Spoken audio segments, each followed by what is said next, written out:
Hello everyone, good morning. তো এখন বাজে সকাল 10টা আর আজকে আমি এইমাত্র ঘুম থেকে উঠলাম। আর গাইজ, আজকে আমি প্রথম আমার নতুন ফোনটা দিয়ে ভিডিও শ্যুট করছি, তাই জন্য আমার ভীষণ ভালো লাগছে। বাট আজকে সকালবেলা থেকে ওঠার পর থেকেই না আমার শরীরটা ভীষণ খারাপ লাগছিল। আমার গলার অবস্থা, মানে গলার আওয়াজ শুনে বুঝতেই পারছো আমার গলার অবস্থা ভীষণ খারাপ। তাই জন্য ভাবলাম রান্নাঘরে গিয়ে একটুখানি চা করে নেওয়া যাক। করে দেওয়ার তো কেউ নেই, তাই জন্য নিজেই করে নিজেই খাবো। তো চলো, এখন আমি একটু ফোন ঘাঁটতে ঘাঁটতে এই চাটা খেয়ে নেবো।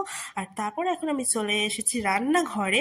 এখন অল্প একটু কাজ আছে, রান্না বান্না করব, আমাদের কিছুটা রান্না করার আছে। আর পাশেই আমি ক্যান্ডি ফেসবুকের খাবার বসিয়ে দিয়েছি, ওদের খাবারটাও তো করতে হবে। তো চলো, এখন আমি গিয়ে আমার ছানাপোনাগুলোকে খেতে দিয়ে দিই। এই যে আমি ক্যান্ডিকে খেতে দিয়ে দিয়েছি, আর এখন এই যে এখানে ফেসবুক খেয়ে নেবে। বাট আজকে আমার শরীরটা এতটাই খারাপ লাগছে আর আমার ভিডিও করতে ইচ্ছাই করছিল না। তার জন্য আবার তোমাদের সাথে দেখা হবে অন্য একটা সুন্দর কোনো ভিডিওতে। ততক্ষণের জন্য টাটা, বাই।